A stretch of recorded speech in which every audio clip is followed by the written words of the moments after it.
Bem-vindos, pessoal, a mais um encontro aqui sobre dicas de prática constitucional e de teoria processual. Primeiro ponto, a gente já tinha tratado no nosso encontro sobre a questão da argumentação jurídica nas peças e nas petições. Agora, nesse próximo encontro, a gente vai tratar sobre a cognição judicial.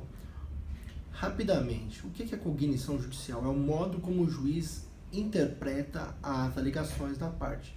Lembra, toda a realidade jurídica é baseada numa realidade linguística, ou seja, tem um emissor, um receptor e tem a mensagem.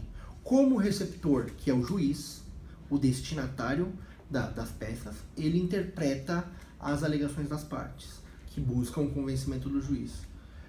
A cognição, segundo o caso Watanabe, ela se divide em dois pontos. Um é sobre a extensão, o outro sobre a profundidade.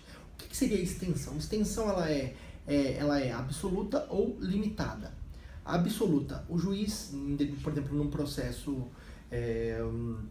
de rito comum, o juiz pode apreciar qualquer alegação das partes, da inicial e da defesa. Qualquer alegação pode ser feita pelas partes.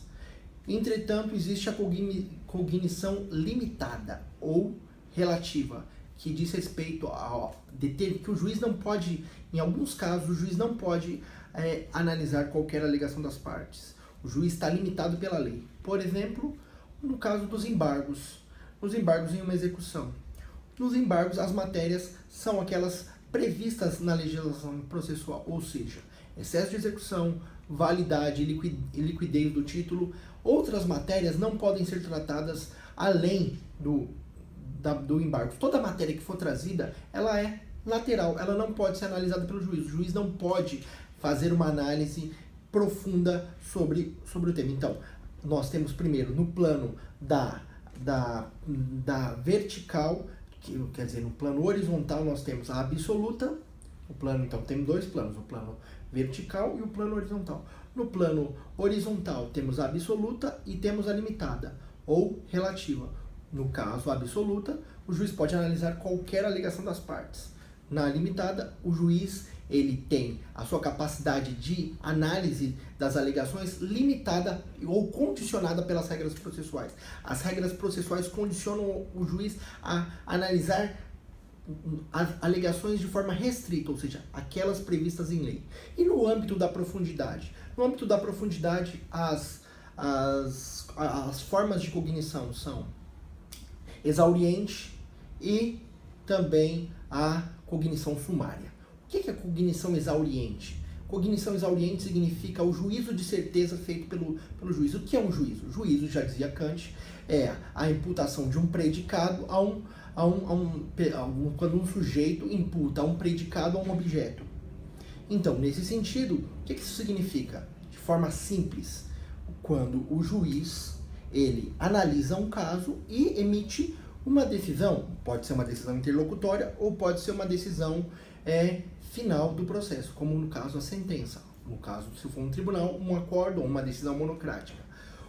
A cognição exauriente, o juiz faz um juízo de certeza. Ele observa todas as provas, todas as alegações das partes e se baseia com base na sua convicção a partir do que foi dito, ou seja, da verdade produzida no processo, ou seja, do que é verossemelhante, da verossimilhança das alegações do que foi produzido, ou seja, da prova produzida no processo, o juiz vai buscar os elementos para sua decisão. Essa é a cognição exauriente. E cognição sumária? Cognição sumária é um juízo de probabilidade, ou seja, o juiz não consegue aprofundar as questões, analisar de forma plena as provas para dar uma decisão. É o que ocorre no caso das tutelas de urgência, seja na tutela de urgência genérica, seja na liminar, que é no caso das ações de rito especial, e seja nas ações do controle concentrado de constitucionalidade, a chamada cautelar, na ADIM, ADC e ADPO. Dito isso, então, na cognição sumária, o juiz observa aquilo que foi trazido pela parte de forma evidente para que ele dê uma decisão, ou seja, para que ele antecipe os efeitos da decisão, ou seja, para suspender um processo, suspender uma decisão e gerar um resultado positivo para a parte. Lembra, toda decisão tem um impacto no processo. Então, como o juízo de probabilidade ele é um juízo que ele é sumário, ou seja, ele não é tão profundo, ele tem um caráter da precariedade, ou seja, à medida uma decisão interlocutória pode ser alterada pelo juiz a qualquer momento do processo. Então, lembrando, o juiz ele tem duas formas básicas de cognição, duas formas de conhecimento. Uma no plano horizontal, absoluta ou limitada. Absoluta, ele pode analisar todas as alegações da parte. Limitada, a lei condiciona que ele analise apenas determinados tipos de alegação.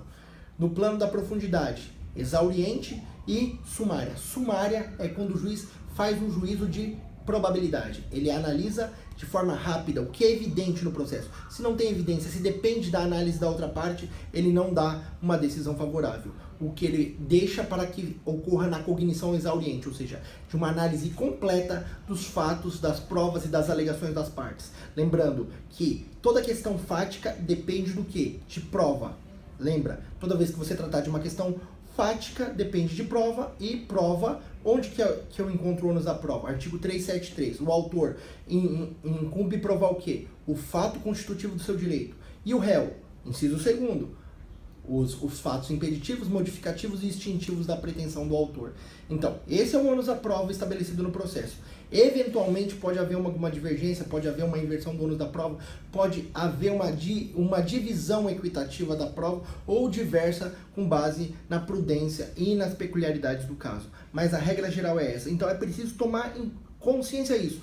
Toda vez que você argumentar, você precisa saber o que se quer na cognição exauriente, ou seja, na peça como um todo, a decisão final do juiz, e o que se quer na decisão imediata, ou seja, na decisão das sustelas de urgência, que a cognição é sumária. Esse é um ponto que é necessário ter em mente. Se você não tem isso em mente, você não vai conseguir o êxito, e aí, se não conseguir o êxito, você não vai atingir o seu objetivo. Lembre-se, o direito é um fenômeno interpretativo. Sem noções da argumentação, não se chega a lugar nenhum. Um forte abraço.